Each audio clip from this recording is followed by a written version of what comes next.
The millionaire CEO walked away from his newborn daughters, until an accident left him alone in a hospital bed, and only they showed up. Nicholas Harper had always believed that control was everything.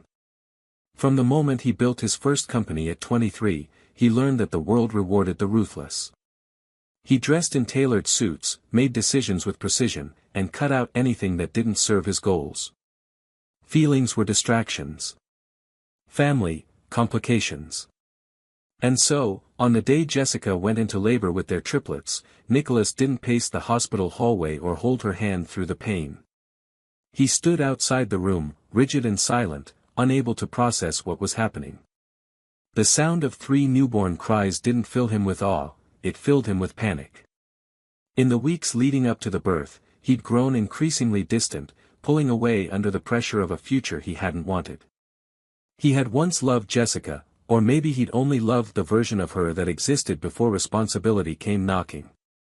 Either way, the moment he saw her holding 3 tiny girls, her brown eyes wet with tears and her body trembling from exhaustion, he knew he couldn't do it. He couldn't be a father to 3. He couldn't be a partner to her. He couldn't give up the life he'd spent years building. He left the hospital the same day. There were no arguments, no grand scenes. He signed over parental rights, transferred a large sum of money to Jessica's account, and walked away without saying goodbye. His lawyers handled the rest. Over the years, he told himself he'd done the right thing, that Jessica was better off without a half-present man, that money would cover what his presence could not, that the girls would never remember his face anyway. He buried the past beneath mergers and stock options and boardroom battles, rising higher and faster than any of his peers. In public, he was praised as a genius. In private, he was alone. No one at the company knew he had children. Jessica's name never appeared in interviews. Nicholas didn't keep photos on his desk. He never spoke of that chapter of his life, even to those closest to him. He built a fortress of routine, of precision, of cold, uninterrupted success. He convinced himself he had nothing to regret. But sometimes, when the city was asleep and the office lights flickered on empty floors, he would catch a glimpse of himself in the window and wonder who he had become. He told himself the quiet was peace. He told himself that freedom was happiness. But a hollow had grown inside him, too familiar to ignore, too deep to fill with any of the things he once thought mattered. And still, he didn't look back. Not until fate forced him to.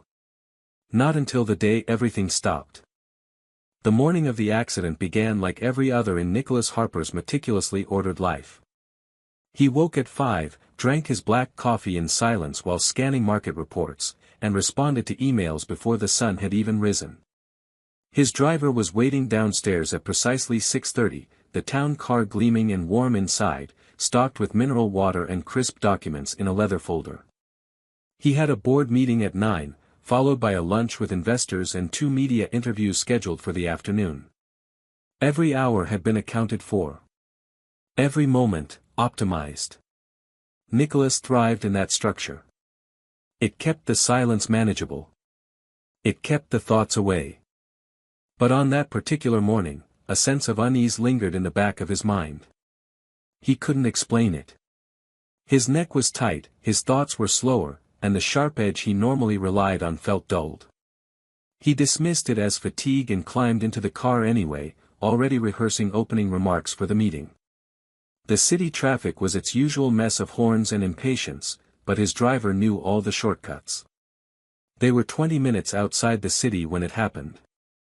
The car took a turn off the main highway, a scenic route Nicholas had insisted on to avoid morning gridlock. The road was quiet, tree-lined, and slick from overnight rain. At first, it was just a feeling, a sudden, unnatural slide of the tires, a tilt in balance too sharp to be a normal turn. Then the brakes stopped responding. The driver shouted, yanked the wheel, but the car didn't slow down. It spun, fast and violent, the world outside blurring into streaks of green and gray. Nicholas remembered the sound of metal folding. He remembered the violent jolt, the glass shattering, the weightlessness before impact. And then everything went dark. When he woke, the world was white and sterile. The ceiling above him buzzed with fluorescent light. There was a dull ache in his ribs, a sharper pain in his leg, and something heavy pressing against his chest. The air smelled like antiseptic and silence. A nurse leaned over him, startled when he stirred. Her voice was calm but rushed as she explained where he was, what had happened, and how lucky he was to have survived. It hadn't been an accident. The brakes had been tampered with. The police were investigating. Nicholas heard the words, but they didn't register. All he could think about was the stillness. The way no one had come.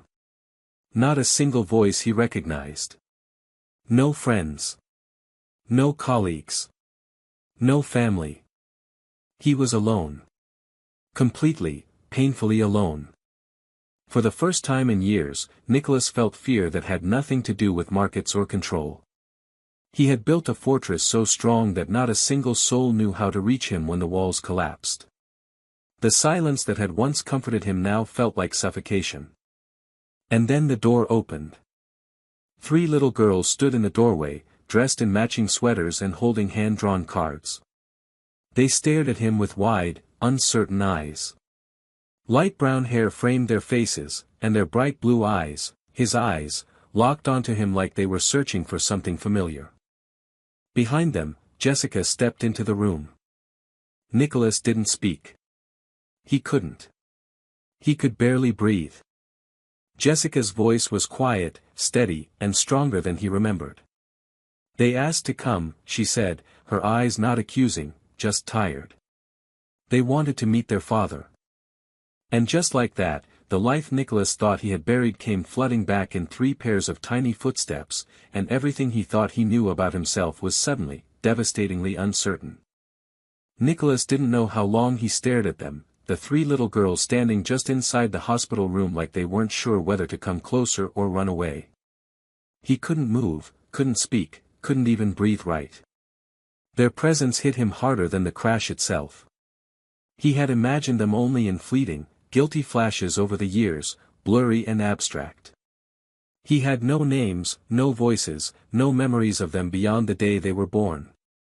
But now they were here, real and undeniable, 3 small versions of him and of her, Jessica, with their light brown hair, soft curls brushing their shoulders, and those piercing blue eyes that held the weight of too many unspoken questions.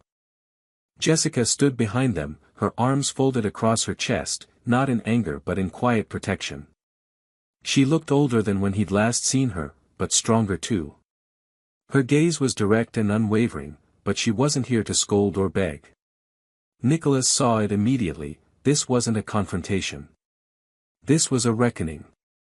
The girls stepped forward slowly, almost in unison, and one of them, he didn't yet know which, offered him a small piece of folded paper. He reached out with a shaking hand and took it. It was a drawing, messy and colorful. 4 figures stood beneath a yellow sun, 3 girls holding hands and a man beside them, smiling. His chest tightened, an ache building behind his ribs in a way that no injury could explain. "They've always known about you," Jessica said after a moment. "I never lied to them. But I never gave them false hope either. I told them their father made a choice a long time ago. And when they asked what kind of man you were, I didn't have an answer I believed in anymore." Nicholas lowered his eyes, the weight of shame almost too much to carry. He wanted to say something, to explain, but how could he? What words could fix the years he had thrown away? The birthdays he missed, the first steps, the nights Jessica stayed up alone while they cried. What right did he have to even ask for forgiveness? He glanced back at the girls, who now stood beside his bed, close enough to touch. They didn't look scared. They looked curious. And hopeful. As if somewhere, deep inside their young hearts, they were still open to the idea of him. "What are their names?" he asked, his voice hoarse, barely audible. Jessica hesitated for a moment, then said softly, "Amelia. Ava. And Emma." He whispered the names back to himself, tasting them like something holy. They each gave him a tiny smile, unsure but sincere, and he felt something crack open inside of him that he hadn't even realized was there. "Why did you bring them?" he asked, still not daring to look at Jessica fully. "Because they wanted to come," she replied simply. "When I heard about the accident, I didn't know what I felt. Anger, sadness, maybe even guilt. But the girls, they didn't hesitate.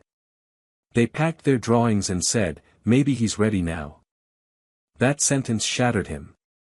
The simplicity of it. The truth of it. Maybe he was ready now. Not to be perfect, not to erase the past, but to face it. To try. Nicholas reached out slowly, unsure, and touched Amelia's hand. She looked at him, then held it back. Ava and Emma followed, each placing their small hands over his. It was quiet, but everything in the world changed in that moment. He looked up at Jessica, and for the first time in 5 years, said the words he should have said the day he left. "I'm sorry." Jessica didn't cry. She didn't soften immediately. But she nodded, just once. "You should be," she said. "But you're still their father. That hasn't changed."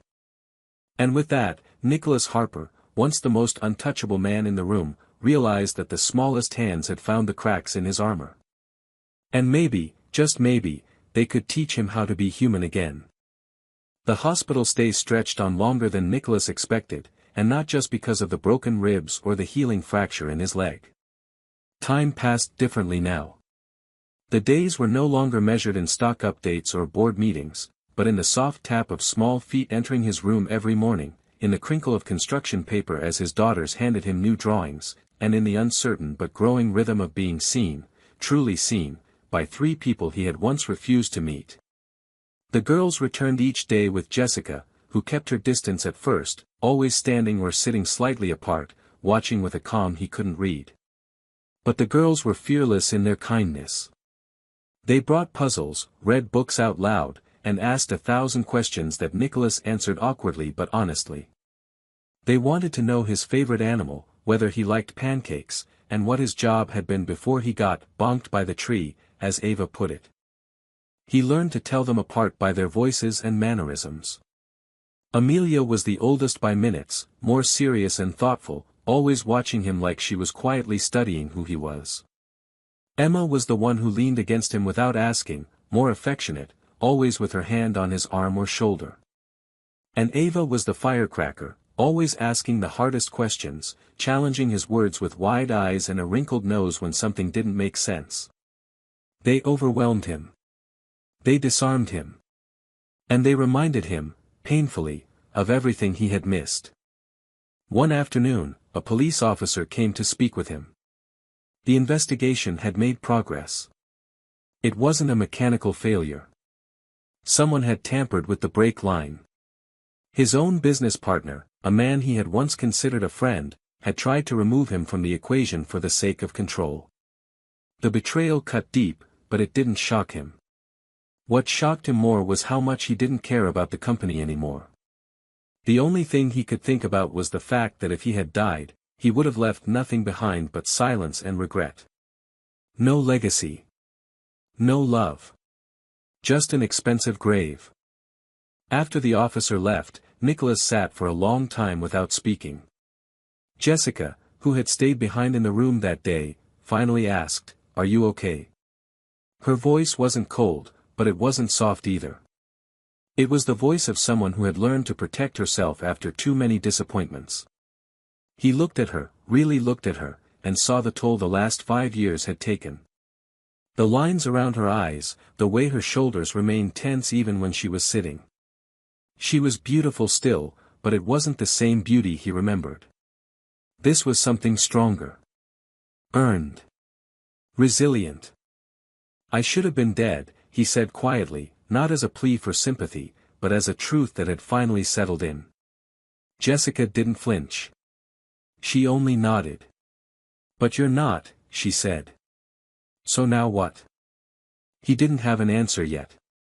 But he knew what he didn't want. He didn't want to leave that hospital and go back to an empty penthouse. He didn't want to live another day without hearing his daughters laugh or watching them argue over crayons. He didn't want to spend another second pretending that money could replace the sound of Amelia's careful questions, Emma's humming, or Ava's chaotic, unstoppable energy. That night, as he drifted into sleep, Nicholas dreamed of a house with worn wooden floors and voices calling his name, not in fear or pain, but in joy. And for the first time in years, he didn't wake up alone in the dark. He woke to sunlight, to soft chatter outside his door, and to the sound of 3 little girls arguing over who got to give him their card first. It was chaos. It was imperfect. It was more real than anything he had ever known. Nicholas was discharged from the hospital 2 days later, wheeled out into the cool morning air with a stiffness in his joints and a nervous ache in his chest that had nothing to do with broken bones. The hospital had offered to arrange transport to his penthouse, but he had already refused. He hadn't seen it since the accident and didn't want to return to its glass walls and empty silence. Instead, he looked up as a small silver sedan pulled into the patient pickup area, and through the window, he saw Jessica behind the wheel. The girls were in the back seat, pressed close to the windows, waving eagerly the moment they saw him. His chest tightened again. He couldn't believe they'd come. As he carefully settled into the passenger seat, Jessica didn't speak at first. The girls chattered non-stop behind them, arguing about which movie he should watch with them later and whether he liked macaroni and cheese. Nicholas smiled quietly and answered when he could, still overwhelmed by the fact that they were talking to him as though he'd always been there. Jessica finally broke the silence between them once they were out of the hospital parking lot. She glanced over at him and asked, "Where are we taking you?" She said it without sarcasm, but with the kind of directness that left no room for fantasy. He hesitated, then said, "Wherever you'll let me go."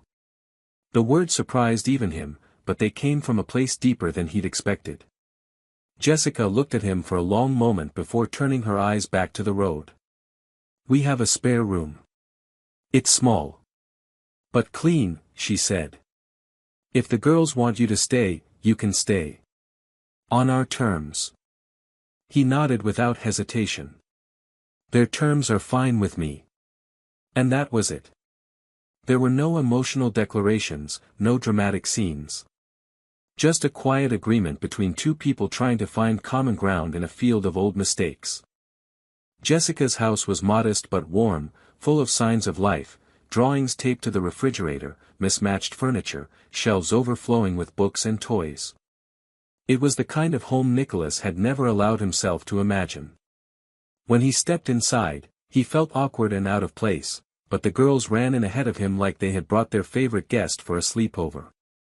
They showed him where he could put his things, gave him a pair of cartoon socks they insisted he wear because real dads don't have cold feet, and debated who would sit next to him at dinner. He spent the first night in the guest room, which was barely big enough for the bed and a dresser, but it felt more honest than any hotel suite he'd ever stayed in. He lay awake for a long time, listening to the creaks of the house, the hum of the old heater, and the muffled sound of laughter in the next room. It didn't feel like a second chance. It felt like a beginning he never gave himself the courage to take before. The next morning, he woke to the smell of pancakes and the sound of Ava arguing with Emma about how many marshmallows were allowed in hot chocolate. He made his way to the kitchen slowly, using the crutches they'd given him at discharge, and when he arrived, the chaos paused just long enough for 3 girls to grin and say, "Good morning, Daddy." Jessica handed him a mug of coffee without comment. He took it carefully, holding her gaze for a second longer than he meant to. There was a flicker of something between them, not forgiveness, not yet, but recognition. A truce. A shared promise to keep trying. As they sat down to breakfast together for the first time, Nicholas found himself smiling without effort. It wasn't polished. It wasn't perfect. But it was real. And for a man who had once traded everything for the illusion of control, that truth felt like the most precious thing in the world. Nicholas settled into Jessica's home as if he were learning a new language, one spoken through routines, patience, and the quiet acceptance of space that had once belonged to others. The first few days were awkward. He kept to himself when he wasn't with the girls, unsure of when to speak and when to step back. He offered to help with small things, unloading the dishwasher, folding laundry, trying his best not to disrupt the delicate balance that already existed between the four of them. Jessica let him move within the house cautiously, never cold, but always watchful. She was protective of her daughters, and rightly so. Nicholas had once walked away without a second thought, and that kind of abandonment left scars not easily soothed by good intentions. But the girls never seemed to doubt him. They included him in everything, from breakfast cereal selection to bedtime stories.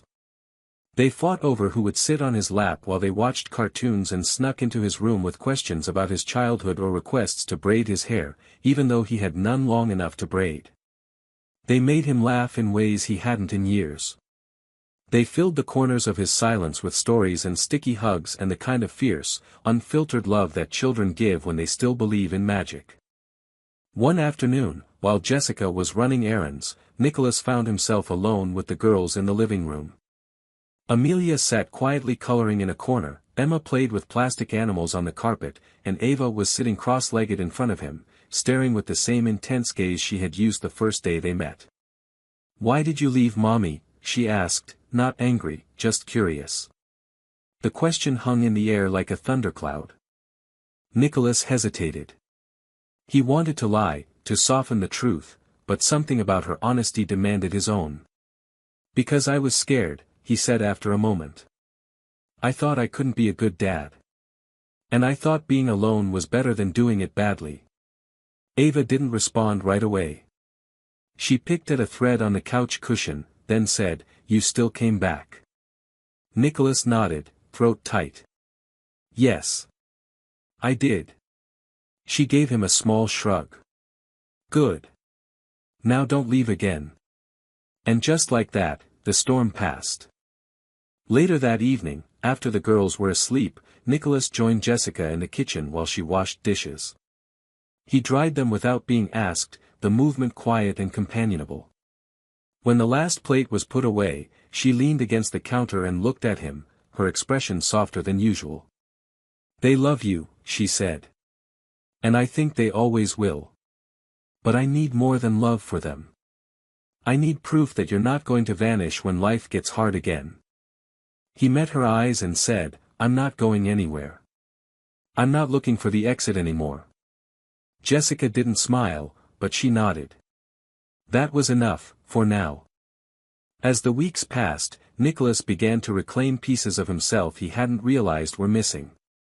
He began to enjoy slow mornings with cereal and cartoons, began to look forward to reading books aloud at night with three heads resting on his shoulders.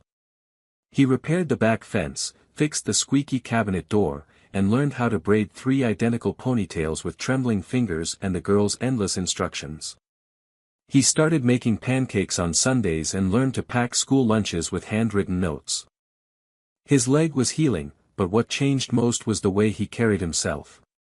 He no longer walked with the weight of performance or pressure. He moved with presence, with the intention of staying. He checked on Jessica, asked about her day, offered support when she seemed tired.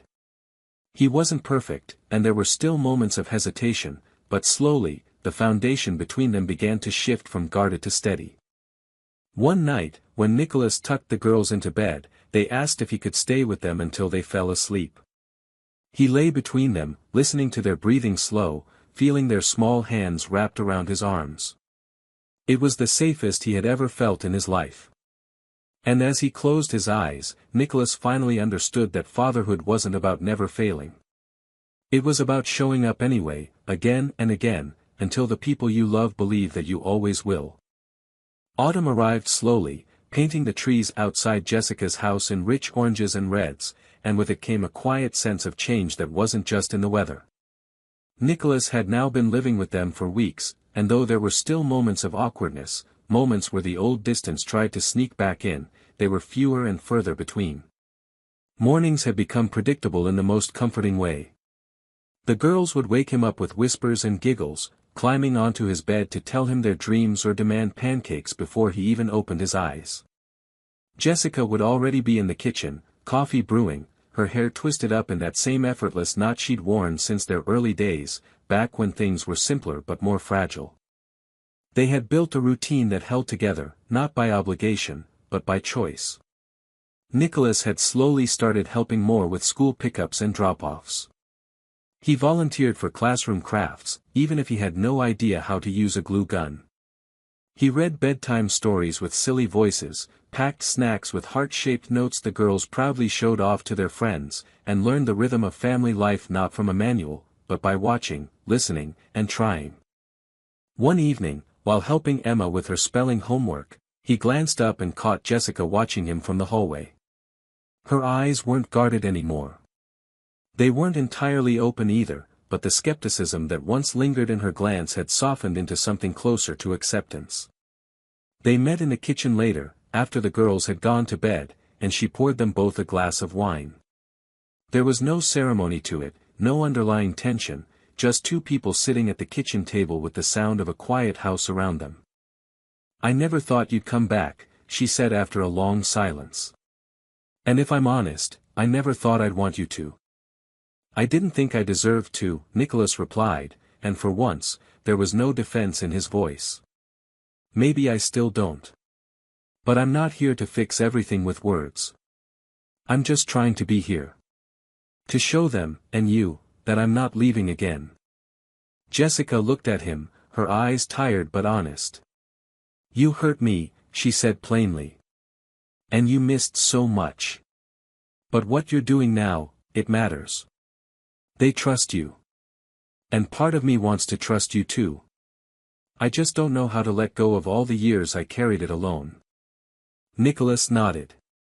He wasn't expecting forgiveness in one night.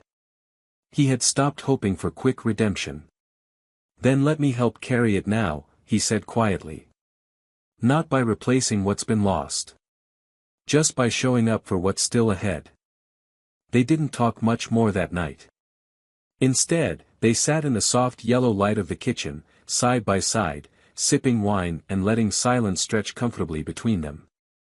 It was the kind of silence that doesn't demand anything. The kind that lets two people just breathe. The next weekend, the town held its annual harvest fair, and the girls had begged Nicholas to go with them. Jessica had planned to take them on her own, but when Ava announced that Daddy should wear the pumpkin shirt too, he found himself in an oversized orange hoodie with a grinning jack-o'-lantern on the front, matching all three of his daughters. At the fair, strangers smiled at them as they passed, assuming they were just another happy family, and for the first time, Nicholas didn't feel like he was pretending. He held their hands, bought too much cotton candy, lost a ring toss game on purpose, and watched Jessica laugh without restraint when he got roped into a pie-eating contest with a group of local dads. It was messy and loud and chaotic, but it felt right.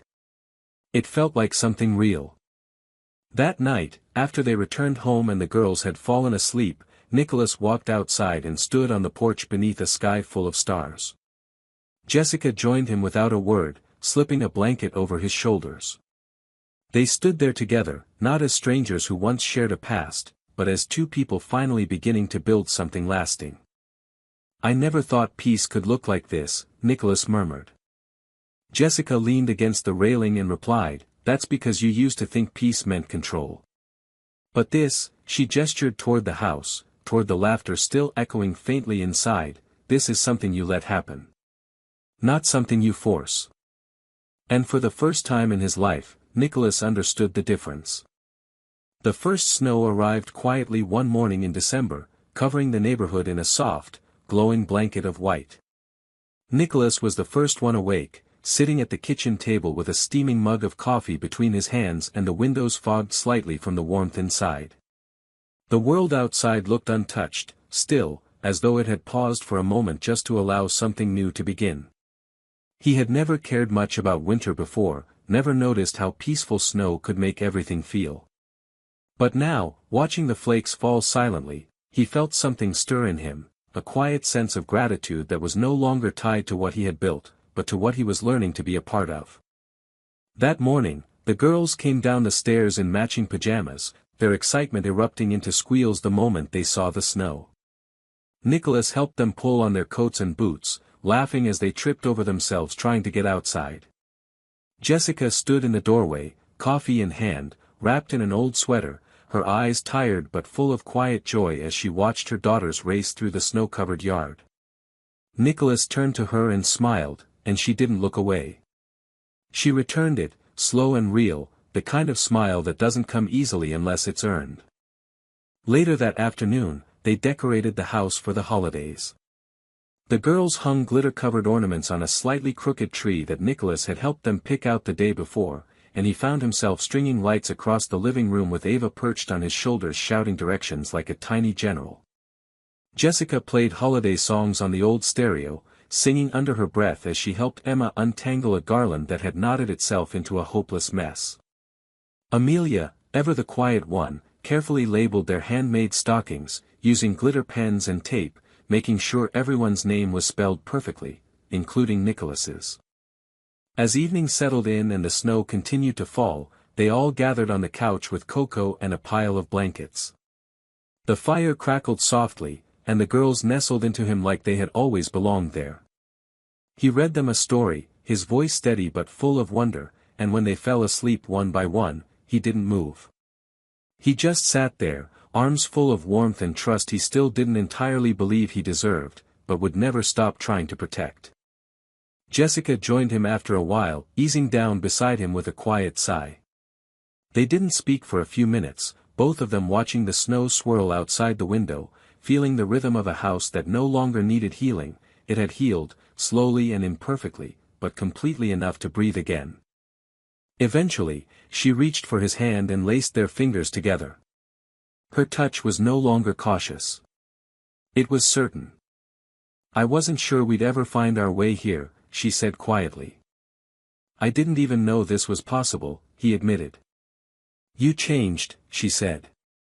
"And not because you had to. Because you wanted to. I didn't want to lose them. Or you. Not again." "You didn't," she said. "You came back." He nodded, swallowing the emotion rising in his throat. All of this. It's the only thing that's ever felt real." Outside, the wind howled gently through the trees, but inside the house, there was only peace. Nicholas knew the road ahead wouldn't be without mistakes or hard days, but he also knew he wouldn't walk away again. He was no longer a man who ran from fear or buried himself in success to avoid love. He was a father. A partner. And for the first time in his life, he was home. In the flickering firelight, surrounded by sleeping children and the quiet heartbeat of the woman who had never stopped being the center of everything he truly needed, Nicholas Harper finally understood what it meant to stay. What makes the ending of this story powerful is not that everything turns out perfectly, but that it turns out honestly. Nicholas doesn't magically erase his mistakes, and the pain he caused isn't ignored or simplified. Instead, the story shows how redemption is a choice made daily, through presence, humility, and consistency. He doesn't win forgiveness with grand gestures, but by becoming someone worthy of trust, not through success, but through love, effort, and time. I admire how the final chapter embraces quiet transformation. It's not flashy, but it's deeply human. The family that once fractured doesn't return to what it was, they build something new. That's what makes the conclusion satisfying and meaningful. It reminds us that second chances don't erase the past, but they give us the power to write a better future. And that kind of ending, filled with earned peace and quiet joy, is more beautiful than any fairy tale.